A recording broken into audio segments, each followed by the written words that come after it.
So hello guys, it's been a while nung nagkaroon tayo ng bagong gamit dito sa bahay and ang papalitan natin ay itong nasa likuran ko. Ayan. So samahan nyo na ako mag-unbox ng TV namin.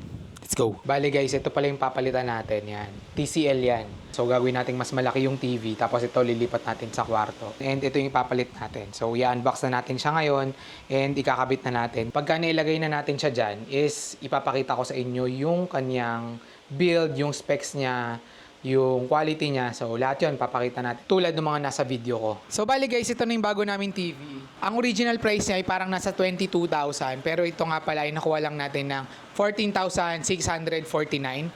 Yung delivery fee niya, hindi siya free, pero may 200 pesos akong binayaran, pero ang normal or regular price pala nun ay 700 kung hindi siya naka-delivery voucher. So, nakuha ko to nung 3,300 and sobrang laki ng discount na nakuha natin dahil nakuha lang natin siya ng 14,649 instead of 22,000 pesos. And I know this is an old model na since 2023 or 2024 to ni-release, pero I think this is a good or value for money pa din for 14,649 pesos.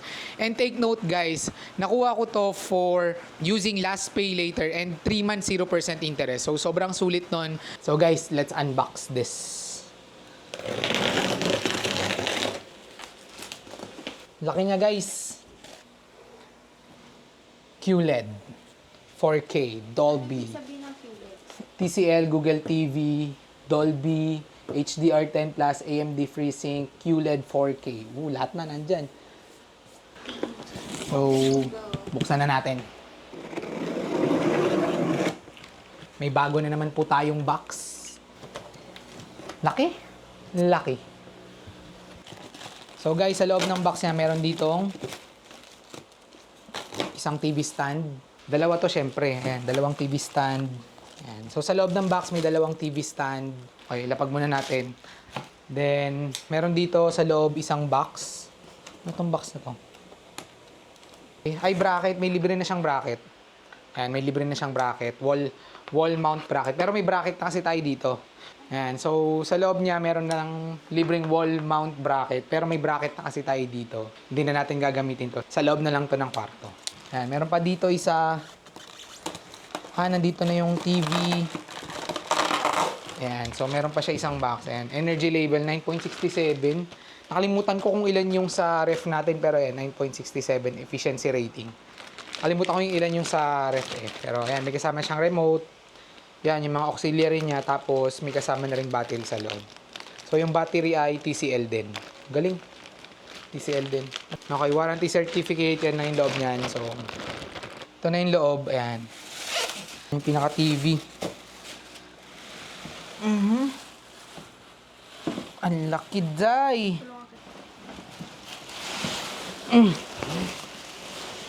Ay. Oops, yeah. Yan, yung laki. Ay, dito natin lagay. Oops, ya. Ay, ang laki, oh. Mas malaki pa sa akin. Ayan, laki, oh. 50 inches to, guys. Ayan, 50 inches. So, pagka nag-ano kayo ng TV, yung inches yan pa ganito, 50 inches. Hindi yung pa ganito. Hindi pa ganyan. Pa diagonal yan, 50. So, wala nang laman yung box. Basura na lang. Ayan. So, ito na yung pinaka-TV. And, nailabas na natin lahat nung mga kailangan natin. Sa likod niya, ayan, ganyan, plastic.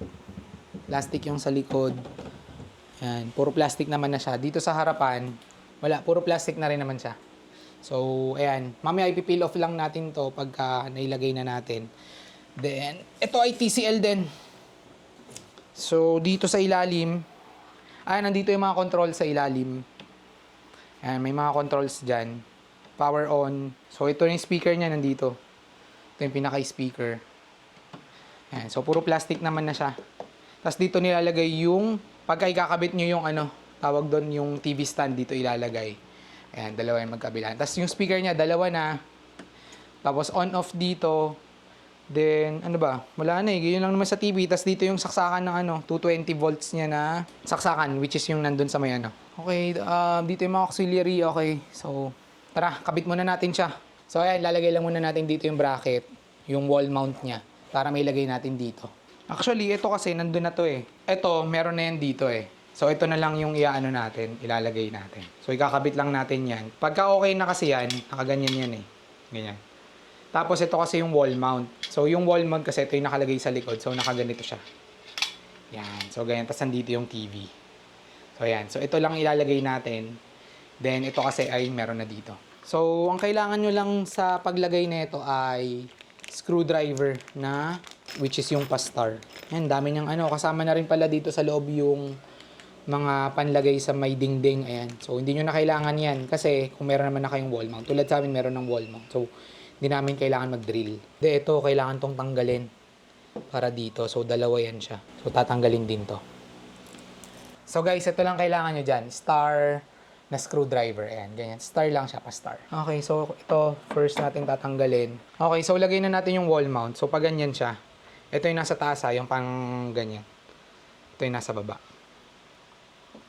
So, una muna, pangalawa, dalawa yan eh. Kung ano yung tinanggal nyo sa taas, yun lang din yung ilalagay nyo. Hindi, sakto lang. So, huwag nyo masyadong higpitan muna. Lagay nyo rin yung pangalawa, ganun lang din, same. Huwag nyo na muna higpitan. Okay, next naman is ilalagay natin to sa baba. Just to make sure na maging tight yung pagkakalagay ng wall mount. Ayan. Tapos the rest, itabi nyo na. Hindi nyo na kailangan yan. Okay. Tapos, pagka okay na, higpitan nyo na. Pati yung taas. Okay guys, so ganyan na dapat yung magiging itsura niyan. Ito, iangat nyo munang konti kasi mamaya i-screw nyo pa yan pababa eh. So, ayan. Ito, yan, medyo intact na siya. Pagka ganyan na, pwede nyo nang ilagay yan sa likod. Pero huwag nyo kalimutan ilagay yung saksakan dito sa gilid ah. Yan, yung saksakan dyan. Hindi nyo papagana yan. So guys, tatanggalin na natin tong lumang TV. Ayan. So ayan, so may bracket na tayo, mas malapad pa so hindi na natin kailangan yung. So okay guys, kunin natin dito yung ano, yung power outlet. Ayan. Kabit nyo muna bago nyo ilagay sa likod. Dito lang yan, ayan. Ito ay AC in 220 naman yan. Lahat naman ng ano sa Philippines almost 220, 210 ganyan. Pagka okay na yan, gawin natin, syempre buhatin natin. Lagay na natin dito. Okay. Let's go!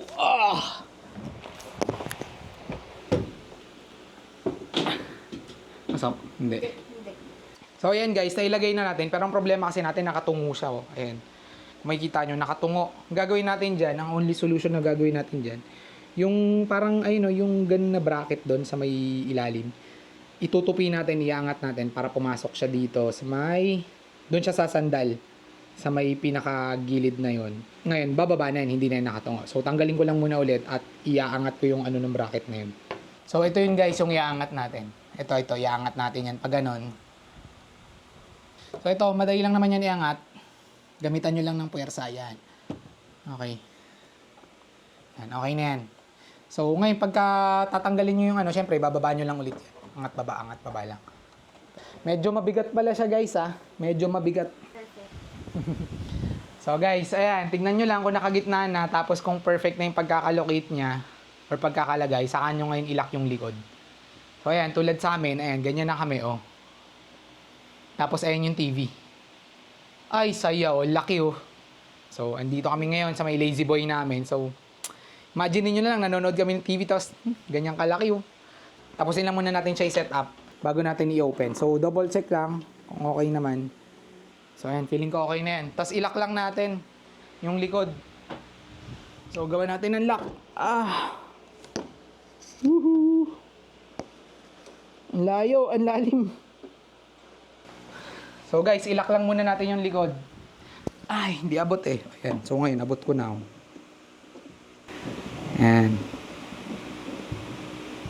Pagka naramdaman yung medyo migpit-higpit na yan, pwede na yun. Ibig sabihin, pumasok na yung mechanism ng lock. Yun kasi may prevent niya, pagka may nakasagi ng TV, may prevent niyang malaglag yung TV. Kabila din, ganun lang din sa kabila. First time ko magkaroon ng malaking TV, guys. First time ko to magkaroon ng malaking TV. So guys, nailagay na natin. So, gagawin naman natin ngayon next. Kayo ba, tingin nyo kailangan natin i-fill off yan or wag na muna? Baby, anong tingin mo? Peel off natin yan, wag na? Wag na daw muna. Pero, sabi kasi dad, pinipeel off yan eh. Tanggalin ng gaya natin. Hindi, peel off natin. So, ayan. Ayan, oh, kailangan daw i-peel off eh, oh. Baka Kasi pag di mo tinanggal yan, lalabo eh. Sayang. Ang linaw-linaw ng TV yung binili mo, tas malabo yung panood mo. Aray ko. Excited na yung asawa ko ah.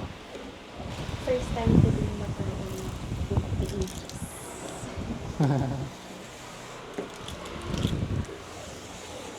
Okay.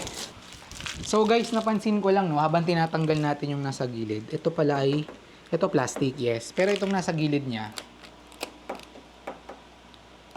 parang steel aluminum. Aluminum nga guys, hindi siya plastic. So aluminum yan, aluminum, tapos ito plastic. Yan. So ngayon, ASMR.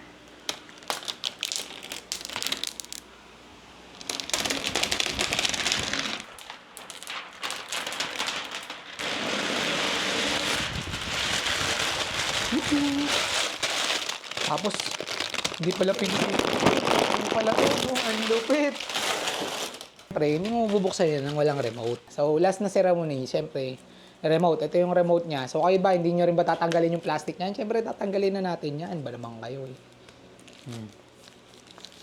Yan, ganda ng remote, oh. Oh, hindi nyo tatanggalin yung plastic. Ano kayo? Oh, tanggalin na natin yan. So, siyempre, kasama na dyan ay, ito, meron na yung kasamang battery. Para siyempre magamit nyo na. TCL. So sa remote yan, dito lang siyempre sa likod. Isa lang yung remote na kasama niya, hindi katulad ng ibang TV, dalawa. Okay. Ngayon, isasaksak na natin siya. So ayan, may kulay na sa ilalim.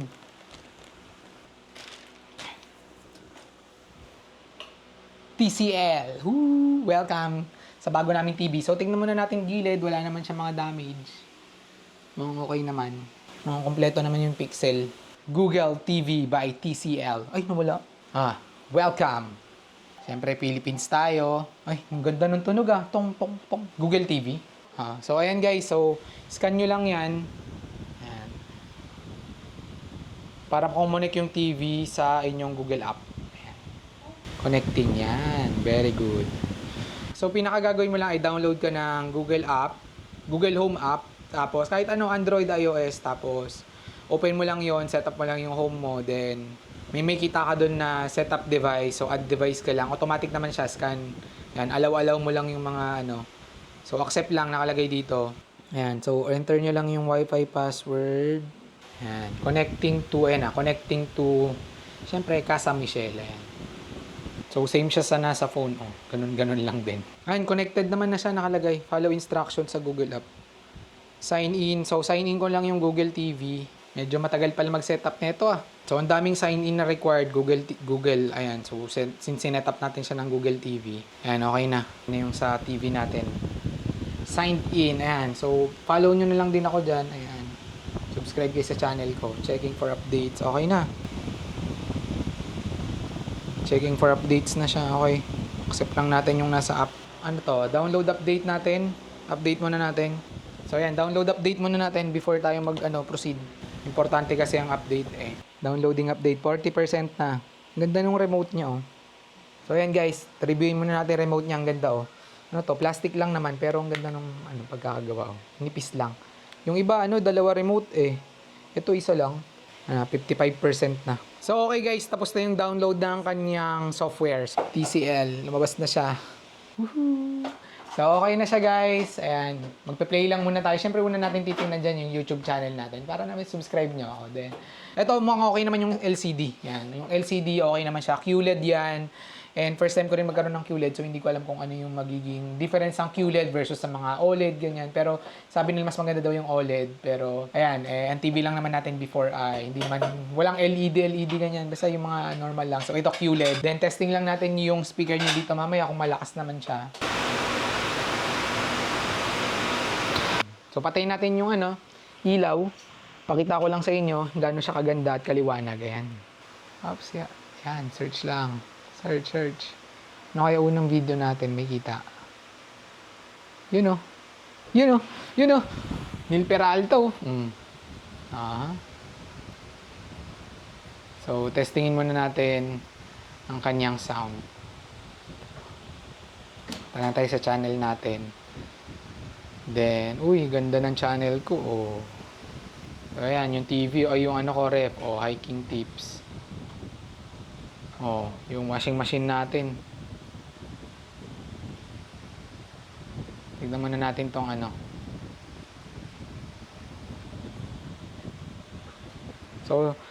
So guys, testingin lang natin yung sounds niya. Ay, may ads. May ads. Yan, mamaya skip natin yung ads. Labo ng ads sa TV ah. Uy, ba't ganyan? Ang labo. So, Wala pa ata siyang bangka. adjust natin. So, Ang gagawin nila kuya, intercept. settings. Ah, naka-auto siya. Hindi, max natin 1080. 1080. Lagay natin 1080. Okay.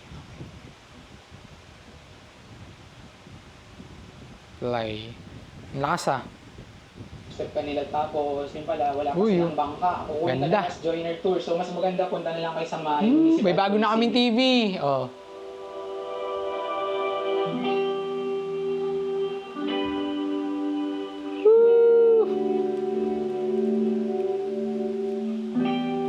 So ayan, maraming options yung ano niyan. Ganda oh.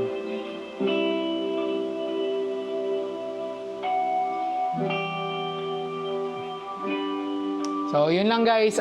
Salamat sa pagsama sa amin sa pag-unbox at pag ano ng TV na to. Ayan, ganda. So, ayan, gagamitin na namin. Thank you!